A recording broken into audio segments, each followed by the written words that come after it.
बड़ी खबर के साथ इस बुलेटिन की शुरुआत हम करने जा रहे हैं। हाथरस से हिला देने वाली, दिल दहला देने वाली खबर सामने आई है। एक ऐसी खबर जहां मौत ने तांडव मचाया है। भगवान के नाम पर सत्संग में इकट्ठा हुए लोगों ने कभी सोचा भी नहीं था कि आज उनका आखिरी दिन होगा।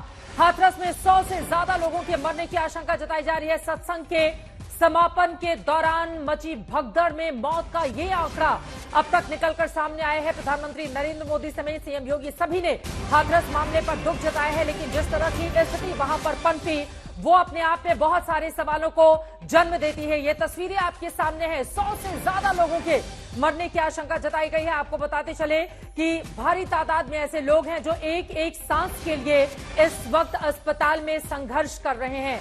सत्संग का समापन हुआ, उसी दौरान भगदड़ मच गई। भगदड़ किस वजह से मची ये सवाल अभी कायम है, लेकिन वहां पर हजारों की तादाद में जो लोग पहुंचे हुए थे, भारी तादाद में महिलाएं थी, बच्चे थे, बुजुर्ग थे। आप जैसा कि तस्वीरों में देख पा रहे हैं, अचानक से भगदड़ मचती है और उसके बाद कुचले जाने के कारण लोगों की मौत हो जाती है। 100 से ज्यादा लोगों के मरने की आशंका अब तक जताई जा रही है। मौत की ऐसी भगदड़ जिसमें एक दूसरे की सांसों पर चढ़कर लोग भागेंगे, किसी ने सोचा भी नहीं था। लाशों से पटा पड़ा है वो पूरा का पूरा हिस्सा।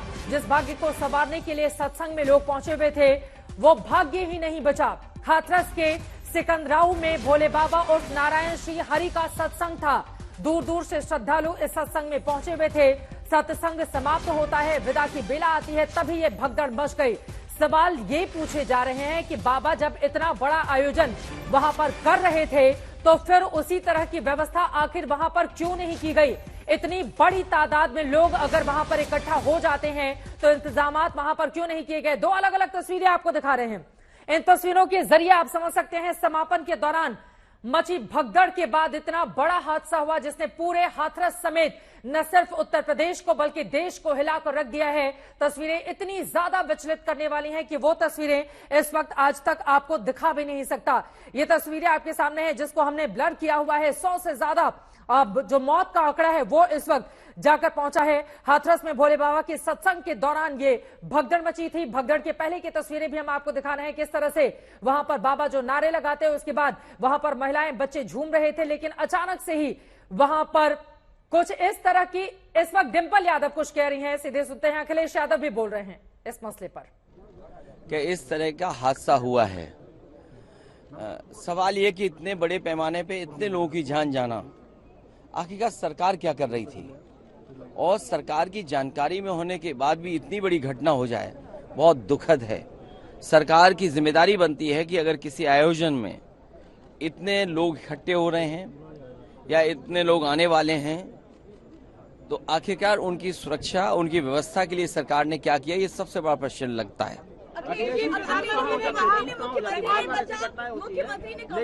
चूक कैसे हो जाती है? बार बार ऐसी घटना होती है। देखिए, जब तक आप किसी आयोजन पे शुरुआत में से लेकर के अंत तक ध्यान नहीं देंगे तो ऐसी घटना ही होंगी। इसके लिए जिम्मेदार अगर कोई है तो वहाँ सरकार जिम्मेदार है।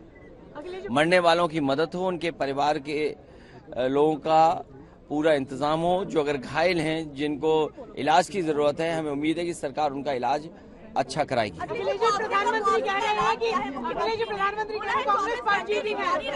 देखिए, ये आज जो भाषण में जो बात आनी चाहिए थी, 10 साल बाद भी किसान की हालत वैसे ही के वैसे हैं।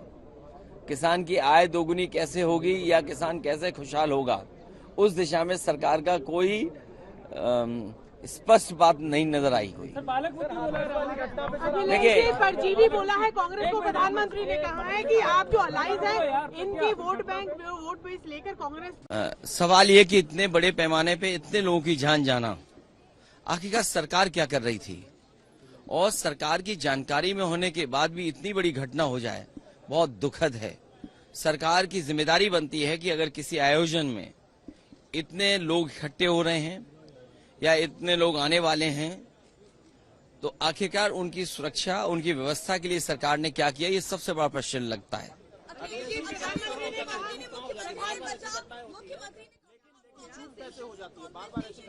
देखिए, जब तक आप हमारे साथ डिंपल यादव है, आइए उनसे बात करें। एक सेकंड दे दिया। हमारे साथ डिम्पल यादव आई, उनसे बात करते हैं। मैम, हाथरस में एक भयावह घटना सामने आई है, 100 से ज्यादा लोग बताए जा रहे हैं कि घायल और मृत हैं।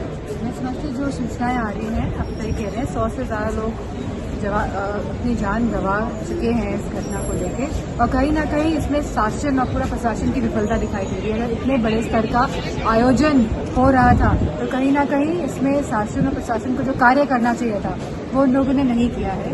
और मैं समझती हूँ कि जल्द से जल्द जो घायल हैं उनको सुविधाएं पहुंचाई जाए, उनको हॉस्पिटल पहुंचाया जाए, और थोड़ा शासन और प्रशासन एक्टिव होकर इसमें काम करे। मुख्यमंत्री ने मुआवजे की घोषणा की और कहा है 24 घंटे निगरानी रखी जा रही है, सारा राहत कार्य जो है जल्द से जल्द होगा। पहली बात तो घटना घटी ही थी, जब इतना बड़ा आयोजन हो रहा था तो क्यों नहीं पहले इस तरह की व्यवस्थाएं कर दी गई जिससे कि इस तरह की घटना को अंजाम नहीं दिया जा सके। अब चूंकि घटना घट चुकी है तो मैं शासन से कहना चाहूंगी कि आप 100% लोगों को सहायता पहुंचाएं।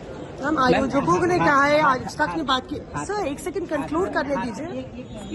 यहाँ पे डिम्पल यादव हमसे बात करते हुए